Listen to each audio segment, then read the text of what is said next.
여러분 안녕하십니까? 김왕식입니다. 어제 교대를 준비하는 수험생 2명과 또 학부형과 함께 공부를 해봤습니다.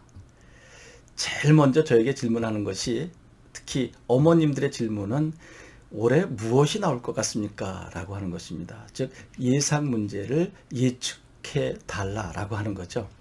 사실 저는 예상 문제를 미리 준비해서 공부하는 것을 원치 않지만, 또 한 번쯤 생각해 보는 것도 좋을 것 같아서 저는 두 가지를 생각해 봤습니다 라고 했습니다.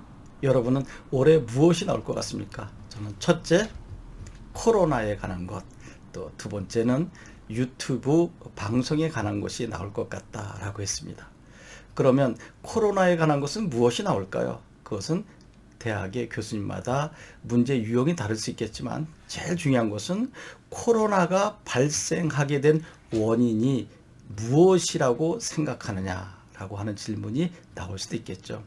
코로나의 원인, 즉 전염병의 원인은 어떻게 발생됐는가?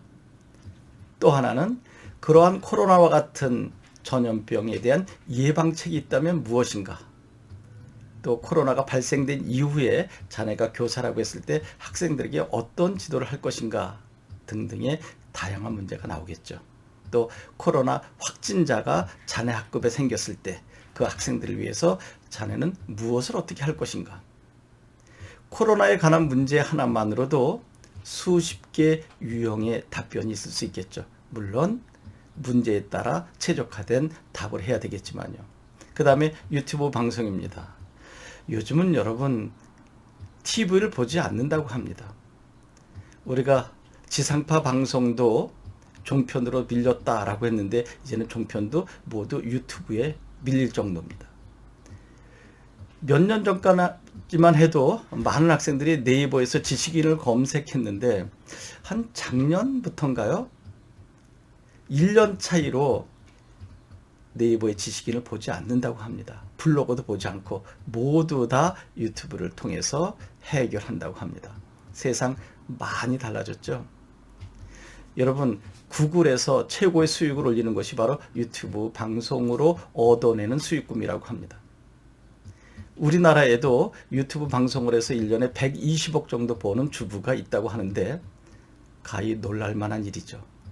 그래서 모든 학생들의 관심사가 유튜브에 있고, 심지어는 이 다음에 무슨 일을 할래? 라고 했을 때 상당수 학생들이 저는 유명한 유튜버가 되겠습니다 라고 했다고 합니다. 왜 그러냐 그랬더니, 첫째 유명해지잖아요. 둘째 돈도 많이 벌잖아요 라고 했다고 합니다. 이것을 왜 그렇게 변했느냐라고만 접근해야 되겠습니까?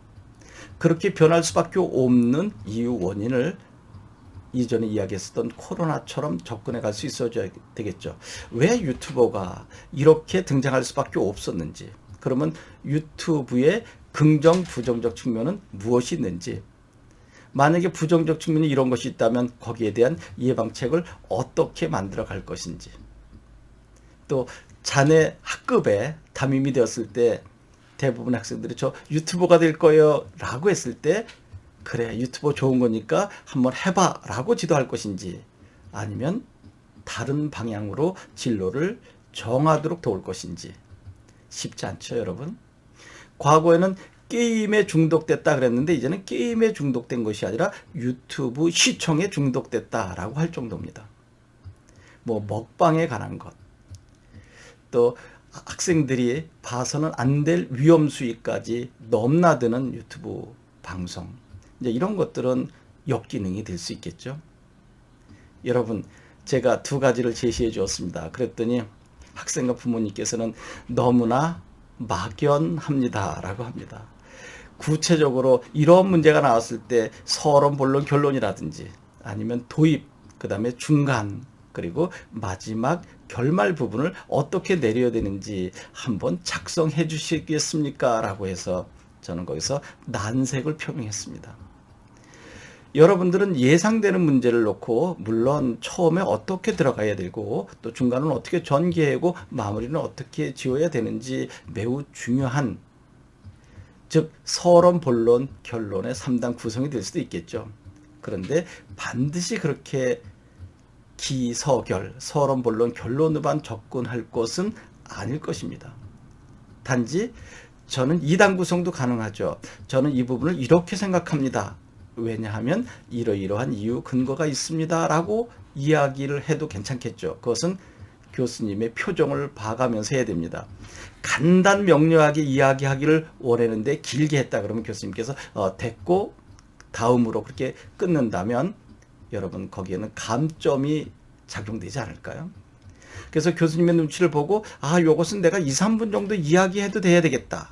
아니면 이것은 단답형으로 이야기하거나 간단히 끝내야 되겠다라고 하는 것을 봐야 되는데, 물론 대학마다 몇 분 안에 어떻게 하다라고 하는 지침이 있습니다. 그러나 지금 제가 이야기하는 것은 이제 생기부를 놓고 또는 자기소개서를 놓고 자율적으로 교수님과 대화하는 과정을 이야기하는 것입니다. 그때 교수님의 눈치를 잘 봐야 합니다. 다시 말씀드리지만 짧게 끝내야 할지 좀 더 구체적으로 논거를 제시해 가면서 해야 할지 이런 것들을 저는 끊임없이 여러 가지 변수를 가정해 두고 학생과 위원회 토론 준비를 하고 있습니다. 여러분 토론 그랬더니 항상 어떠한 찬반 양론으로 나뉘어서 주장을 해서 상대를 굴복시키는 것처럼 생각하는데, 제가 여기서 토론이라고 하는 것은 주고받는 대화 정도입니다. 누군가가 이렇게 이야기했으면 그 이야기를 받아서 저는 이렇게 접근해 봤습니다 라고 자기의 주장을 펼쳐나가는 것이죠. 싸운다는 개념 말고요. 갈등이 증폭돼서 그것을 해결하는 거 말고요. 여러분의 생각을 자연스럽게 개진해 나가는 것이죠. 이제 그런 것을 우리 김항식 연구소에서는 소수의 인원과 함께 공부하고 있는 중입니다. 여러분, 토론 싸우는 거 아닙니다. 그리고 구슬면접, 웅변, 스피치 아닙니다. 지금 제가 여러분과 편안하게 미소 지으면서 이야기하는 것처럼 차근차근 이야기해 나가는 거죠.